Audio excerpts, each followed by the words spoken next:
Bonjour et bienvenue Charlie Girl. Aujourd'hui, on se retrouve pour une nouvelle vidéo avec une nouvelle lead girl et cette fois-ci, elle va nous partager son talent qui est assez du coup propre à elle. Elle va nous parler de ses connexions qu'elle a pu faire avec un groupe de femmes. Je vous présente Marilyn. Bonjour Marilyn, merci d'avoir accepté cette interview, d'avoir pris de ton temps pour nous partager un petit peu ton histoire. Et du coup, tes clés, en fait, par rapport à ce que tu vas nous raconter, on va un petit peu plus rentrer dans le détail. Merci à toi D'accord, d'avoir. écoute, je te remercie, Manon. Avec grand Merci. plaisir. Je pense que du coup, ça va être très intéressant de parler plus de ton parcours, en tout cas d'entrepreneur, et aussi ce que tu as pu mettre sur pied avec du coup ton talent. On va en revenir dans quelques minutes. Mais juste avant ça, on va juste te découvrir dans un premier temps. Si tu peux nous raconter un petit peu ton histoire, par quoi tu as commencé, parce qu'il me semble que tu as démarré un petit peu comme tout le monde finalement. Tu as fait un peu de vente aussi. Et puis, progressivement, tu t'es orienté sur l'entrepreneuriat et même aujourd'hui, création de start-up. On va y revenir. Donc, je te laisse la parole pour te présenter. D'accord, ok, je te remercie. Et du coup, en fait, je m'appelle Marilyn, j'ai 34 ans, je suis maman de 2 enfants. Donc, j'ai un garçon qui a 8 ans et une petite fille de 4 ans. Et j'ai décidé d'entreprendre suite à différentes, expériences professionnelles en tant que salariée. Donc, j'ai pas fait spécialement d'études. J'ai commencé caissière. Ensuite, j'ai évolué dans la vente, hein, où là, j'avais quand même des très bons résultats. Donc, dans la vente en grande distribution. Ensuite, je suis passée en boutique spécialisée.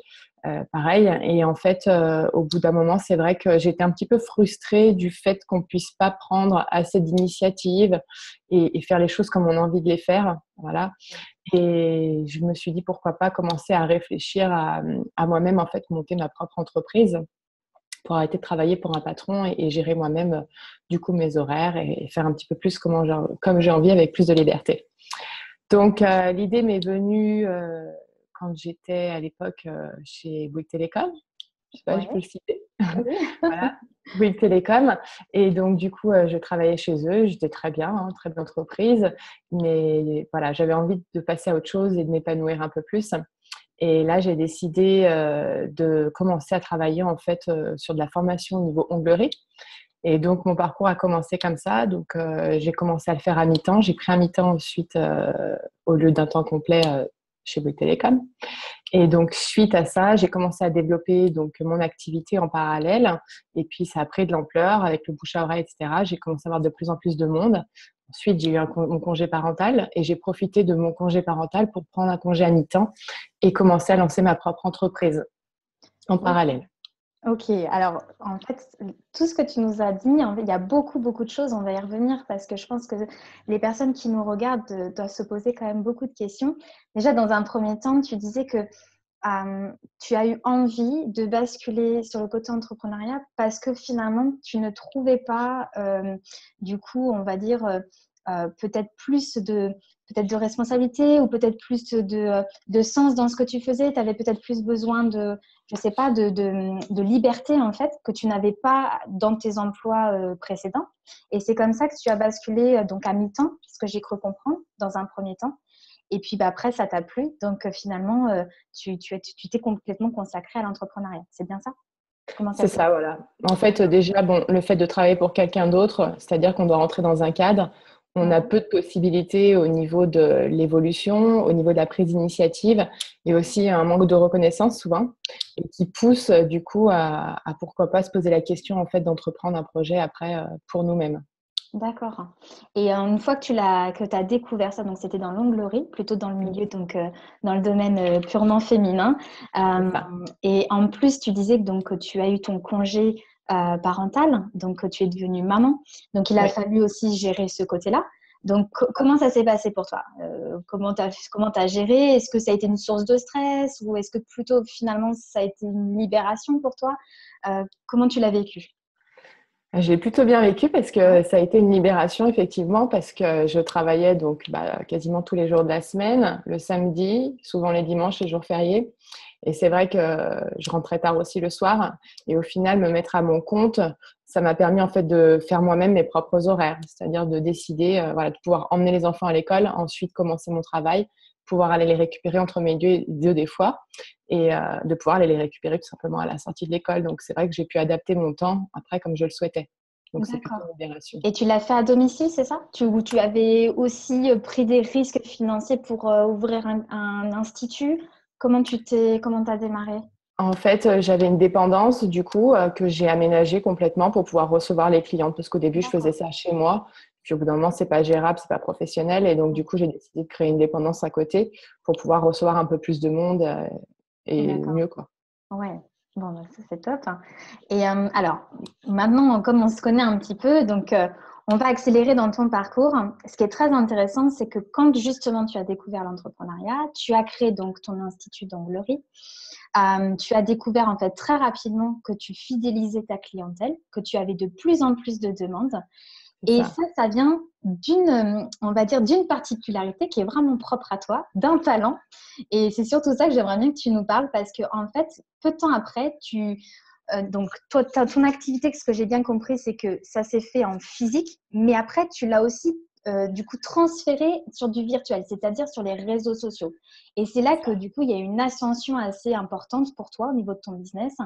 Et alors, la première question, c'est explique-nous un petit peu cette partie-là. Et puis après, on va revenir sur, justement, on va dire le ciment de ça, qui est ton talent, du coup, propre à toi et qui fait que ça s'est complètement grossi. Ok. Ensuite, donc, quand je faisais les ongles, j'ai créé un réseau. Et donc, du coup, j'ai entendu parler, je sais pas si c'est un petit peu de ça que tu parles, j'ai entendu parler d'un produit qui fonctionnait très bien, que j'ai testé moi-même. Et donc, du coup, ce produit-là, j'ai décidé en fait de le développer et de le faire connaître à ce réseau de clientèle. Et donc, ça s'est fait progressivement. Et ensuite, j'ai créé une très grosse communauté sur les réseaux sociaux. Ouais. Euh, voilà, pour vendre ce produit-là, je suis montée jusqu'à 1000 clients par mois, donc en parallèle toujours de l'onglerie. Donc, c'était vraiment énormément de travail, mais c'est faisable. Voilà, ça se fait quand on s'organise bien et qu'on fait bien les choses, surtout. Donc, en fait, Voilà. ce qui s'est passé pour toi, c'est que en onglerie, donc tu avais des clientes physiques Oui, pour lesquelles, du coup, tu avais de plus en plus de demandes, mais sauf que la journée fait que 24 heures, donc on c'est ne peut ça. pas non plus faire plus. Et après, tu t'es dit, tiens, je vais me lancer sur les réseaux sociaux, je vais Mhm. créer une communauté de femmes. Et en fait, ça a complètement pris. Tu as fait 1000 clientes par jour. C'est Euh, ça. c'est quoi ton secret? Eh ben, mon secret, en fait, j'ai tout simplement déjà posté une photo de moi avant-après que j'avais utilisé ce produit-là. Ok. J'ai eu toutes mes amies, etc., qui ont voulu en savoir plus. J'ai décidé de créer un groupe sur Facebook pour pouvoir communiquer, pas aller parler à tout le monde, mais pouvoir communiquer en masse. J'ai ajouté toutes ces personnes dans ce groupe-là. J'ai expliqué mon histoire. Et du coup, voilà, j'ai répondu aux questions, etc. J'ai commencé à envoyer mes produits. Euh, J'avais des super retours. Ensuite, j'ai engagé les personnes pour qu'elles donnent leur témoignage en fait, via les réseaux sociaux. Et donc, du coup, je les ai récompensées. À chaque fois qu'une personne me faisait un témoignage, je la récompensais. Idem, à chaque fois qu'une personne parrainait quelqu'un, je la récompensais en lui faisant une remise sur un produit ou en lui offrant un produit complémentaire. Et donc, du coup, ça a permis de monter vraiment la communauté, en fait, via ce groupe-là. Et le bouche à oreille s'est fait vraiment très, très, très rapidement. Donc, en fait, ce que tu peux dire, enfin, ce que je comprends, c'est que finalement, ton talent de mise en relation, de connexion, c'est fait uniquement parce que euh, tout simplement, tu remerciais les gens, tu prenais du temps avec elles, c'est ça? Et puis peut-être que tu avais un échange particulier en fait avec ces femmes-là. C'est ce Alors, qui a fait. je dirais que ce qui est très, très important déjà, c'est de le faire sincèrement, avec le cœur, c'est d'aimer les gens. Ensuite, ce qui est important, c'est de leur apporter de la reconnaissance, les mettre en avant, les féliciter. C'est-à-dire que quand ça fonctionne, continuer en message privé et ensuite les féliciter publiquement pour leur dire que c'est bien et puis ça les encourage en fait. Hein. Ça les engage aussi à tenir sur le long terme. Et voilà, beaucoup de reconnaissance, beaucoup de félicitations, de la personnalisation toujours dans les messages, dans la connexion qu'on a avec chaque cliente et les encourager tout le temps, être derrière. Enfin, voilà, c'est vraiment ça qui est important. En plus, on est des filles, donc une communauté de nanas. J'imagine que ça devait être quand même plutôt sympa. Et c'est quoi en fait qui fait la différence? Parce que je me mets un peu à ta place, ou même on se dit, bah voilà, on a envie de créer, ou d'autres personnes peut-être qui ont envie de créer ce type de communauté. Entre femmes, il y a peut-être des astuces. Est-ce qu'on doit être beaucoup dans la relation, à essayer de s'échanger les petits bons plans, les petites astuces, ou est-ce que c'est quelque chose de peut-être plus, on va dire, plus personnalisé ou est-ce qu'il y a quelque chose qui va déterminer le fait que ça soit une communauté de femmes et qu'il y ait une relation différente en fait? Alors, il faut que ça soit personnalisé, ça c'est sûr. C'est-à-dire que ça demande beaucoup de temps, surtout au départ, beaucoup, beaucoup de temps pour accompagner les personnes, pour les rassurer. C'est très important de les rassurer, de les accompagner, comme je disais tout à l'heure, les encourager. Et après, ce qui se fait bien, pourquoi ça va si vite, c'est parce que les femmes, elles parlent beaucoup entre elles. Et donc, du coup, dès qu'on appuie sur la relation client et qu'on est vraiment très, très fort là-dedans, et qu'on répond aux personnes, même quand des fois c'est tard, voilà, ça nécessite beaucoup, beaucoup d'investissement au départ, on va dire personnel. Mais ensuite, les gens nous le rendent vraiment. Et c'est ça qui je pense, fait la force et le succès en fait d'un projet. Wow. Bon, c'est top, c'est super. Voilà. Et donc après, donc, pour continuer un peu ton chemin, tu t'es dirigé, donc maintenant tu t'es dit, je vais créer une nouvelle start-up, puisque cette partie de ta vie, donc c'était il y a quelques années de ça.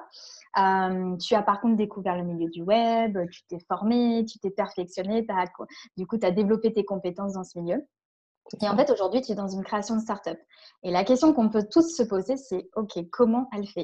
Elle a des enfants, elle est entrepreneur, elle veut créer une start-up, il faut avoir quand même les finances. Comment tu arrives à gérer tout ça?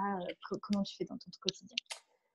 Ben, je dirais déjà, il faut être bien entouré. C'est important d'avoir des personnes qui nous tirent vers le haut. Ça, c'est super important parce que souvent, même des fois, nos propres familles, nos propres amis, sont les personnes qui nous découragent le plus. Et je pense qu'il faut avoir suffisamment confiance en soi et confiance dans son projet pour garder vraiment voilà, la ligne conductrice et avoir une vision sur son projet, c'est important. Ça permet de ne pas lâcher en fait quand il y a des moments vraiment difficiles, de savoir vers quoi on va. Et ce pourquoi on le fait aussi, c'est très important. Donc, je dirais aussi de beaucoup creuser au niveau du pourquoi, c'est-à-dire apprendre à se connaître et savoir qu'est-ce qui nous fait vibrer dans ce projet-là. Qu'est-ce qui fait qu'on va le faire en fait. Donc ça, c'est la première des choses. Ensuite, comment je fais? En fait, tout simplement, il y a des choses qu'on aime faire, des choses qu'on n'aime pas faire. Mais je fais même ce que j'aime pas faire. Donc souvent, je me pose, souvent le soir et ensuite le matin. J'écris sur un papier. J'écris vraiment ce qu'il faut que je fasse pour arriver à ça. Donc je structure. Je réfléchis aussi par rapport aux priorités, c'est-à-dire qu'est-ce qui pour moi aujourd'hui est important et comment je peux y arriver. Et en fait, j'hésite pas à demander de l'aide à des personnes qui ont déjà une expérience là-dedans, à aller chercher énormément des informations sur Internet. On a la chance aujourd'hui d'avoir le web qui nous fournit vraiment énormément d'informations. Et puis, je prends mon téléphone et j'appelle des fois des personnes. Voilà, je sors de ma zone de confort. Et c'est ce que j'ai fait au départ pour ma plateforme. J'ai voulu vérifier déjà si c'était moi qui avait cette idée-là seule ou si ça apportait vraiment une valeur ajoutée aux autres. Et j'ai pris mon téléphone et j'ai appelé des filles sur différents groupes Facebook, backpackers, etc., pour discuter un petit peu avec ces différentes personnes, voir leur façon de voyager et puis voir si voilà, mon projet les intéresserait et ce que ça leur apporterait surtout. Et donc, pareil, je suis allée sur LinkedIn, etc., sur plein de réseaux pour aller trouver des guides touristiques et discuter avec eux dans différents pays du monde pour voir un petit peu leur état d'esprit aussi. Et c'est là où je me suis aperçue qu'il y avait vraiment, voilà, que je tapais vraiment là où il fallait. Il y Qu'il y a avait une vraiment quelque demande. chose à faire. Ouais, Ouais. il y a une demande. Oui, juste pour vous expliquer un petit peu, c'est qu'aujourd'hui, Marilyn, elle a créé une start-up dans le milieu du tourisme, donc un petit peu différent des ongles, mais en tout cas, c'est toujours dans la continuité de ton projet entrepreneurial. Et ce qui est intéressant, c'est qu'aujourd'hui, tu as du recul, en fait. Donc, j'imagine que tu ne dois pas faire les mêmes erreurs peut-être qu'à l'époque. En tout cas, au niveau d'organisation, c'est différent. Et puis, peut-être pour aller plus vite.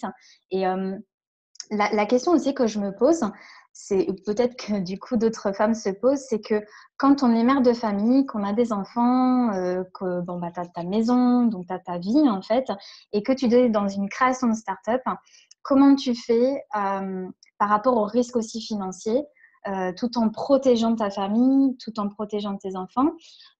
Est-ce que tu maintiens un job sur le côté ou est-ce que tu peux prendre justement ce risque? Comment toi tu l'as vu quand tu as démarré en fait? Est-ce que tu as des conseils à donner peut-être pour des Bien femmes qui sûr. souhaitent aussi se lancer, mais voilà, qui sont dans le même cas que toi en fait? Ce qui est important, c'est toujours quand on peut, c'est de mettre de l'argent de côté déjà de base. Toujours, même si c'est une petite somme, toujours mettre de l'argent de côté. Ensuite, je passe jamais d'un projet à l'autre sans avoir commencé à mettre les pieds dans le second projet. C'est-à-dire que je garde toujours mon projet de base, voilà, ma sécurité, mon emploi sécurité. Et ensuite, je commence à me renseigner, je commence à travailler un peu sur le projet en parallèle de mon activité principale. Ce qui me permet de voir déjà si ça va être viable, etc., avant de pouvoir ensuite éventuellement basculer sur l'autre projet. Et aujourd'hui, on a la chance en France d'avoir les aides avec Pôle emploi. Et du coup, c'est vrai que c'est quand même une on va dire une chose très importante aujourd'hui en France pour entreprendre. Et c'est bien de s'en servir. Ouais, ça, en tout cas, ça aide. Ça aide Exactement. à maintenir un style de vie, enfin, en tout cas, le minimum pour pouvoir quand C'est même payer ça. les factures et manger tous les mois pour sa famille et pour Exactement. soi, quoi. Je Ouais, sais pas c'est si ça répond un peu à ta Si, question. si, parce que en fait, c'est plutôt de savoir comment toi t'as fait. Et effectivement, voilà, tu as répondu en disant que tu passes pas d'un projet à un autre. Tu gardes voilà, une soupape de sécurité parce que justement, tu as ta famille à sécuriser. Donc, on se lance C'est pas comme ça. ça dans le bain sans avoir anticipé les choses, même financièrement. Donc, oui, oui, bien sûr. Exactement.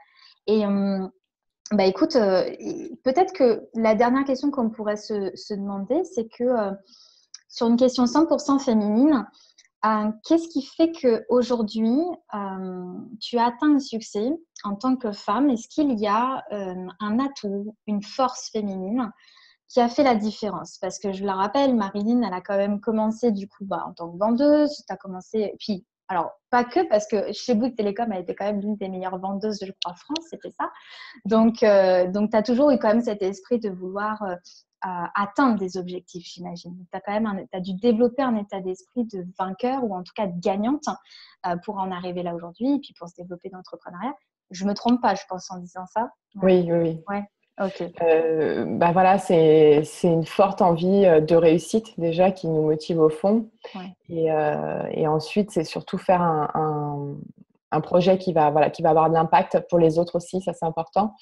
Et du coup, j'ai perdu le fil de, le fil de Non, en fait, c'était surtout par rapport à ton état d'esprit. Donc oui, ton l'état état d'esprit d'esprit. Oui. se développe. En fait, ce qui est important, c'est voilà, de savoir pourquoi on le fait, en fait, ce qui nous motive vraiment profondément. Et l'état d'esprit qu'il faut avoir là-dessus, c'est déjà la persévérance. C'est indispensable parce qu'on a énormément d'obstacles. Mm. Et ces obstacles-là, il faut les passer. Ça peut être des obstacles on va dire, familiales, ça peut être des obstacles professionnels, ça peut être des obstacles de plein de choses dans des domaines différents. Et effectivement, c'est d'avoir une résilience face à ça et de toujours croire en soi et de continuer à se dépasser aussi, c'est-à-dire à faire des choses qu'on n'a pas l'habitude de faire, quitte à aller chercher des informations à droite, à gauche, à demander de l'aide et de toujours voilà, se surpasser, aller plus loin que ce qu'on a besoin de faire ou ce qu'on nous demande de faire. Et ça, finalement, tu l'as toujours eu parce que même avant que tu sois entrepreneur, tu avais déjà cet état d'esprit et qui s'est Oui, complètement du coup décuplé quand quand tu es devenu entrepreneur parce que bien ça te sûr. demande aussi de prendre confiance en soi et puis de développer d'autres compétences. Mais ça peut faire partie des clés que l'on peut partager justement, c'est de se dire que même si demain on va entreprendre, je pense que l'état d'esprit doit être là, même si avant même de se lancer, on doit déjà développer un certain état d'esprit comme tu as pu le faire en fait, même quand tu étais avant employé. Tu avais déjà cette envie de faire plus peut-être ou d'accomplir plus de choses dans ta vie ou dans des résultats ou même personnellement, de te challenger, je pense. C'est ça. C'est Déjà, toujours avoir envie de faire ouais, plus, en fait. Et moi, ce qui me ouais. motive, c'est pas faire plus pour moi, c'est toujours faire plus pour, on va dire, faciliter les choses pour les autres, en fait. C'est Mhm. surtout ça. D'accord, ok. Et donc la deuxième partie de ma question de tout à l'heure, pour revenir dessus, Oui, c'était du coup, comme on parlait de ton talent tout à l'heure, de la mise en relation, de la connexion avec ces femmes, ce qui t'a permis de oui, faire ces 1000 du coup clientes par jour dans tes produits cosmétiques. Ce talent-là, donc j'imagine qu'il était déjà en toi, mais tu as dû apprendre du coup, à le développer. Mais oui. c'est surtout que la question, c'était, est-ce que tu as réussi à détecter le fait que ta réussite, est-ce qu'il y a un élément 100% féminin, un atout, je ne sais pas, quelque chose qui fait que tu as réussi par rapport à d'autres réussites, peut-être même masculines? Qu'est-ce qui ferait, est-ce que tu sais à peu près? C'est de rassurer, je dirais, et donner confiance aux personnes qu'on a en face de nous.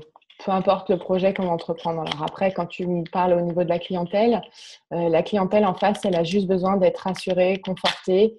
Et en fait, voilà, quand tu es là pour elle, quand tu la pousses, vraiment, c'est vraiment ça, en fait. C'est ce petit côté-là, en fait, c'est ce plus qu'il faut apporter.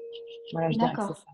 d'accord. Que ça Rassurer les gens et rassurer et surtout voilà, leur donner confiance en eux et leur donner aussi une vision de ce que ça va pouvoir donner pour eux après. Toujours parler pour la personne en face et pas pour nous-mêmes. En fait, c'est toujours dans l'intérêt de la personne avant le nôtre.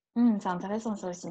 C'est intéressant parce que dans différentes interviews de Lead Girl, ça on l'entend pas non plus souvent. Et effectivement, c'est intéressant de se dire, en fait, pour pouvoir avancer, c'est déjà s'intéresser à l'autre et apporter de la valeur à l'autre, comme ce que tu as pu faire avec ta communauté.